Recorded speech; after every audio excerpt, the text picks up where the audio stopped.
Most people do not fail to save money because they are lazy. They fail because their financial filter is upside down. That is the brutal truth. Money comes into their life through work, effort, time, reputation, and stress. Then it passes through a broken filter designed by convenience, impulse, fatigue, advertising, subscriptions, ego, and boredom. By the time the month ends, almost nothing solid is left. Then they blame themselves. I would not blame the person first. I would blame the filter. If I sat across from you and you told me you had tried to save for years and kept failing, I would not begin by asking whether you wanted it badly enough. I would ask a better question. What happens to the first dollar the moment it touches your account? Does it enter a structure that protects it, or does it enter open air? Most households live in open air. A paycheck lands. Bills hit, convenience spending fills the cracks. A few emotional purchases get disguised as rewards. A few subscriptions go unnoticed. A little food waste, a few delivery fees, a couple of upgrades you did not need. A month later, people stare at the wreckage and say they need more discipline. They need a better filter. I have spent my life watching how capital behaves when it enters good systems and bad systems. The difference is never trivial. Good systems preserve optionality. Bad systems eat optionality before you even notice it disappearing. That is why I do not think the first battle in saving your first $10,000 is mathematical. It is architectural. You are not trying to become a more heroic person. You are trying to stop handing raw cash to a machine built to strip your future into tiny, forgettable transactions. Once you see that, everything changes. The first thing I would do is install what I call a betrayal filter. You have already met your future self. He is tired. She is bored. He is stressed after work. She is angry after a bad day. He believes one purchase will make the week feel less heavy. She believes this one subscription is too small to matter. That future self is not evil. That future self is simply vulnerable. Most people build their financial life as if that vulnerable self will behave rationally at the worst possible moment. That is fantasy. If I know I will be tempted later, I do not leave the gate open and hope for moral greatness. I lock the gate now. That is why commitment devices work. Call it a Ulysses contract if you like. I call it making your future mistakes more expensive. You want internal friction and external friction. Internal friction means the purchase cannot happen in 2 thoughtless seconds. It means the card is not already saved in every app. It means the checkout process is annoying. It means the shopping app is deleted. It means the default payment method is gone. It means you have to stand up, go find the card, type the numbers, and look yourself in the face while you do it. People laugh at simple tactics like freezing a card in a block of ice. I do not laugh. I have too much respect for incentives. If a stupid-looking barrier interrupts a stupid impulse, it is not stupid. It is profitable. External friction is even stronger because it adds reputation and embarrassment to the equation. Tell a friend that if you break your rule, they keep your deposit. Put a penalty between yourself and the urge. Make the impulse answer to someone outside your own mind. That is not weakness. That is strategic self-knowledge. The average person keeps treating impulse spending as a personality problem. I think that is one of the costliest misunderstandings in personal finance. Impulse spending is often a speed problem. The desire moves faster than your judgment. So your job is not to write a speech about values. Your job is to slow the mechanism. Every second of friction gives judgment time to catch up. Every extra step reduces the odds that cheap emotion turns into permanent money loss. When I look at families who cannot save, I often see no betrayal filter anywhere. Their wallets, phones, browsers, and routines are all optimized for instant surrender. Of course, money disappears. They built a slide, not a vault. Now, once you block the fastest leaks, you face the second problem, decision fatigue. This is where most self-improvement talk becomes nonsense. People wake up feeling ambitious and assume they will be equally intelligent at 8:30 p.m. after a long commute, workplace stress, family obligations, and 100 tiny choices drain their mental energy. I would never allocate capital with that assumption. I would not trust a tired boardroom to make the best acquisition decision of the year at the end of a 12-hour day. Yet ordinary people expect their exhausted evening brain to protect their entire future. That is insanity disguised as optimism. If you are serious about saving money, you must stop relying on mood and start relying on motion. I trust systems more than feelings. I trust automation more than intention. I trust a well-designed flow more than a perfectly motivated Monday morning. That is why I would build what I call an automatic filter. The moment income hits, the money for the future should move before your brain begins negotiating against itself. A portion goes where long-term ownership lives. A portion goes where safety lives. A portion stays available for bills and ordinary functioning. But the key principle never changes. Your future money must leave the danger zone quickly. Most people do the opposite. They let their entire paycheck pool in one visible place. Then they decide over and over what deserves to happen next. That sounds flexible. It is actually fatal, because every repeated decision is another chance for comfort, vanity, or fatigue to win. I would rather have a so-called boring system that makes good behavior inevitable than an exciting system that depends on inspiration. A good automatic filter feels almost unfair in its simplicity. Retirement contributions move without drama. Savings transfers move without drama. Bills get paid without drama. The monthly management effort shrinks, and once management effort shrinks, the odds of sabotage shrink with it. This matters more than people think. A person who spends 2 minutes a month steering money through a clean automatic structure will often outperform the person who reads personal finance content every day but still runs money through chaos. Knowledge without routing is just entertainment. The reason automation changes people is not only financial, it is psychological. When you stop arguing with money all the time, money stops feeling like a daily referendum on your worth. You start living with more calm. You start seeing the future as buildable. You stop confusing financial control with constant sacrifice. That is when saving stops feeling like punishment and starts feeling like engineering. But even with a betrayal filter and an automatic filter, one major predator remains: dopamine. Most people think buying makes them happy. That is only half true. Very often, the strongest chemical rush comes before the purchase, not after it. The hunt, the imagining, the almost, the tiny fantasy that the next package, the next device, the next outfit, the next kitchen gadget, the next little reward will correct some invisible discomfort inside you. I have watched this pattern play out in every income bracket. Poor people do it, rich people do it, people with no savings do it, people with 7 figures do it. The scale changes. The mechanism does not. I call it the anticipation tax. You pay real money to relieve a feeling that was often manufactured by anticipation itself. And the ugliest part is this: once the item arrives, your brain resets. The thrill fades. The object becomes normal. The charge remains. That is why I like a cooling filter. The simplest version is the 30-day rule. When you want something, you do not say no forever. You say not now. That wording matters. A childish mind rebels against permanent denial. A strategic mind can tolerate delay. So when the desire appears, write it down, put it on a list I would call the not now but later list. Give the urge a place to live without giving it access to your wallet. That alone does something powerful. It lets your brain feel the anticipation without forcing your bank account to pay for the fantasy immediately. Then wait, not 1 hour, not until tomorrow, long enough for your nervous system to stop confusing novelty with need. What you will discover is humiliating and profitable. A shocking portion of what felt urgent was never important. 10 days pass, and the magic weakens. 2 weeks pass, and the object becomes forgettable. A month passes, and you sometimes cannot even remember why you wanted it.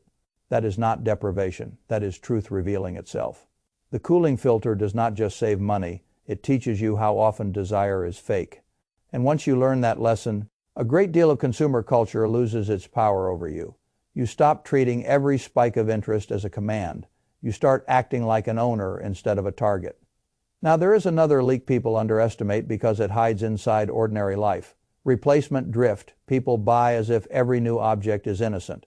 It is not. Every object comes with maintenance, storage, clutter, identity pressure, and often future replacement pressure. A house full of undisciplined buying is not a sign of abundance. It is often a sign that nobody inside the house understands capital costs beyond the sticker price. That is why I believe in a replacement filter. If something is broken, worn out, or no longer fits the real function you need, replace it. Fine. But do not pretend a craving is a requirement. There is a severe difference between replacing and accumulating. Replacing preserves utility. Accumulating usually feeds leakage. And if you do replace, I would look secondhand before I look new. There is no law of the universe saying new automatically means better. In many categories, especially ordinary goods, secondhand means somebody else already paid the vanity premium, and you get the function. Sometimes the quality is even better because older goods were built for durability rather than trend. That matters because quality and price are not married. Only amateurs assume they are. The smartest capital allocators I know do not automatically buy the newest thing. They buy the best value. Adjusted function, that mindset is not cheapness, it is precision. Then once the replacement enters, the old item leaves. That rule looks small. It is not. It keeps your life from becoming an inventory problem dressed up as comfort. One item out forces honesty. It forces you to ask whether the new object actually deserves space in your financial and physical world. Most things fail that test. And if you have managed just fine without owning something up to this point, that fact deserves more respect than a moment of wanting. You do not need everything that briefly fits your imagination. Now let me give you the part most people avoid because it removes the last excuse. A great many adults cannot save, not because they are reckless monsters, but because they are financially undefined. They do not know the few numbers that actually control their situation, so they live inside emotional fog. Fog is expensive. You cannot improve what you refuse to measure. That is why I would build a mapping filter. I want 4 numbers in front of me. I want capital. That is the take-home amount that actually arrives after tax, not the salary fantasy, the real cash that lands. Then I want core needs, housing, utilities, basic food, transportation required to keep life functioning, necessary survival costs. Then I want the choice bucket. That is the category where comfort, entertainment, convenience, lifestyle preferences, and impulse all try to disguise themselves as inevitabilities. Then I want the compound number, that is the amount truly going toward ownership, reserves, investment, and future freedom. Those 4 numbers tell a story more honest than almost anything else in your life. If your capital is decent but your compound number is microscopic, you do not have an income problem alone. You have a filter problem. If core needs are crushing everything, you have a structure problem that must be attacked with seriousness. If the choice bucket keeps swelling, you have a behavioral problem disguised as modern living. If the compound number rises steadily, your future is beginning to take shape. This is why I call it a money map. Without a map, people say they are trying. With a map, they can see exactly where the machine is winning. A score helps too, not because life is a game, but because feedback changes behavior. Once you can see whether your monthly design is healthy or weak, you stop speaking in vague adjectives and start making targeted decisions. That is when the conversation matures. Not I feel like I am bad with money, but my core needs are overgrown. My choice bucket is cannibalizing the compound number. My capital is being routed without a governing plan. Those are useful sentences. Useful sentences create useful action. And once you have a map, you need maintenance. This is where weeds enter the story. I have never seen a financial life stay clean by accident. Never charges creep in, promotions expire, subscriptions renew, fees appear, banks test how inattentive you are, apps quietly keep eating, forgotten memberships feed on neglect. Fraud sneaks through the cracks. People assume small recurring amounts are harmless because they do not feel dramatic. That is how 1,000 leaks survive. I call this the weed problem. Your financial garden can look fine from a distance and still be getting choked underneath. So every quarter I would run an audit filter, pull the statements. Look at recurring charges. Find what is renewing, what is duplicating, what is being ignored, what is charging you for convenience you no longer use. Do not rely on memory. Memory is sentimental. Statements are ruthless. People guess what they spend on subscriptions and then discover the real number is far uglier.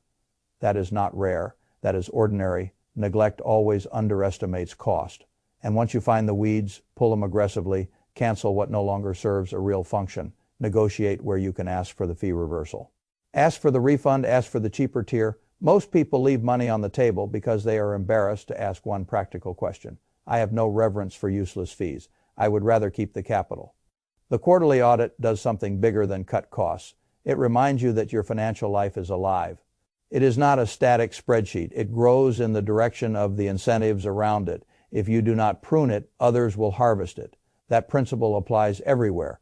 Retailers are harvesting it. Subscription models are harvesting it. Convenience platforms are harvesting it. Delayed attention is how they get paid. Now let me show you why so many good intentions still fail after all of this, because a system once built still requires contact, not constant obsession.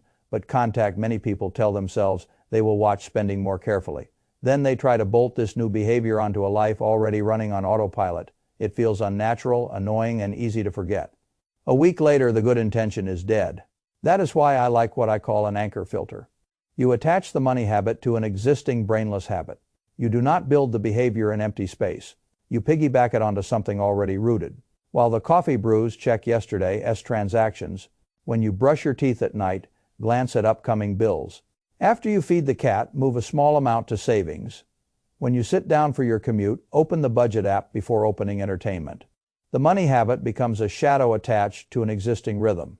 That is powerful because the brain loves routines more than noble speeches. Once the check-in becomes as automatic as making coffee, awareness stops feeling like effort. And awareness is not a trivial thing. Awareness is the first wall between you and self-deception. A person who sees yesterday spending every morning is much harder to fool than a person who waits for a monthly disaster and calls it a surprise. That is how small routines become financial force multipliers. They do not look dramatic. They are dramatic. You do not need to become a monk to save $10,000. You need to stop running money through a childish filter. That is the real message. The modern world trains you to think in isolated purchases. A coffee here, a delivery there, a subscription that seems tiny, a gadget that appears harmless, an upgrade that feels deserved. The world never shows you the full river. It shows you droplets. That is deliberate. Droplets do not frighten you. Rivers would, but capital compounds as a river. Leakage compounds as a river too. And that is why I care less about the morality of small spending and more about the direction of flow. If the flow favors consumption by default, your future is being hollowed out even while your daily life feels normal. Normal is often the most expensive word in finance. Average households do not usually go broke in one dramatic cinematic moment. They get nibbled into weakness. Then one real problem arrives and exposes how little margin existed all along. That is why I like the $10,000 target so much. Not because 10,000 makes you rich, it does not, but because the path to 10,000 forces you to stop being porous. It forces you to build containment. Once you can hold the first meaningful stack of liquid capital without instantly dissolving it into lifestyle, you have crossed a psychological border. You stop seeing money as something that comes in and goes out. You start seeing it as something that can stay. That is a profound shift. And when money can stay, money can eventually work. Before that, all talk of investing, freedom, ownership, and compounding is built on sand. You cannot ask capital to grow if you have never taught it to survive. This is where many people sabotage themselves with pride. They want complicated investing talk before they have basic containment. They want strategies, tickers, tax optimization, side hustles, and advanced allocation, while their monthly filter still lets impulse, fatigue, and leakage grab the steering wheel. I have no interest in decorating weakness. I would rather make the base brutally solid. Build the betrayal filter, build the automatic filter, build the cooling filter, build the replacement filter, build the mapping filter, build the audit filter, build the anchor filter. Once those are in place, saving the first 10,000 stops looking mystical. It becomes the byproduct of a system that finally respects capital. And let me be direct about something else. A great many purchases people call small joys are not joys at all. They are anesthesia. That is why they never satisfy. You cannot medicate structural financial weakness with treats. You cannot buy your way out of depletion using the same behaviors that created depletion. You cannot shop your way into peace. Peace comes from margin. Peace comes from knowing an expense will not break you. Peace comes from seeing reserves grow. Peace comes from refusing stupidity because you finally have cash, clarity, and choices. That is what your first 10,000 is really buying. Not a number, refusal power. The ability to say no to panic, no to predatory debt, no to every emotional sale pitched at your tired evening brain. No to emergencies turning into disasters. No to the humiliating feeling that one broken appliance or one medical bill or one missed paycheck can throw your entire life into chaos. People underestimate the dignity stored inside a clean cash reserve. I do not. I think dignity and liquidity are closer relatives than most people realize. That is why I get impatient when I hear saving discussed as if it were some Puritan ritual of saying no to every pleasure. That misses the point. Good saving is not a life of permanent shrinking. It is the installation of a filter that lets what matters stay and lets what is trivial pass away. That is not punishment. That is adult design. When I invest in a business, I want to know how cash moves through it, where it leaks, where management lies to itself, where incentives are weak, and where process can be improved. I would examine your household exactly the same way. Where does cash arrive? Where does it disappear? Where is the filter broken? Where is friction missing? Where is automation absent? Where is dopamine dressed up as necessity? Where are recurring charges growing like mold in the dark? Where is no one looking? Answer those questions honestly and the mystery vanishes. You do not have a mystical money curse. You have a system that is overpaying for convenience, underestimating anticipation, and leaving the gate open at the point of maximum weakness. That is fixable, completely fixable. And once you fix it, something else happens that almost nobody talks about. Your identity changes. You stop seeing yourself as a person who is always trying to get better with money. You become a person whose money moves through rules. That identity is sturdier. Trying is fragile. Rules are durable. Trying depends on weather. Rules survive weather. Trying collapses when life gets ugly. Rules keep routing the cash when you are distracted, exhausted, or discouraged. I would choose rules every time. If I were in your position and I wanted my first $10,000 faster, I would not begin with a vow. I would begin with a redesign. Today I would remove the easiest routes to impulsive spending. Today I would force future purchases to answer to friction. Today I would automate the first flows the moment income lands. Today I would start the not now but later list. Today I would decide that replacements are allowed and accumulation is suspect. Today I would map the 4 numbers that actually govern reality. Today I would schedule the quarterly weed pull. Today I would attach one money behavior to one existing daily routine. None of this is glamorous. That is precisely why it works. The world sells glamour because glamour is easy to market. But wealth usually begins when boring structures get repeated long enough that your future stops leaking. And now you arrive at the real test. You can keep living as an open filter. You can let every paycheck arrive like rain on sand. You can keep telling yourself you need more motivation, more income, more perfect timing, more confidence, more hacks, or you can admit the truth. Your future is not being stolen in one dramatic event. It is being filtered badly every single week. That means your rescue does not begin with hope. It begins with design. So here is the door. Either you keep feeding a broken filter that turns effort into vapor, or you build a harder filter and watch the first real stack of capital stay in your life long enough to change what your life allows. That is the choice, not someday. Now,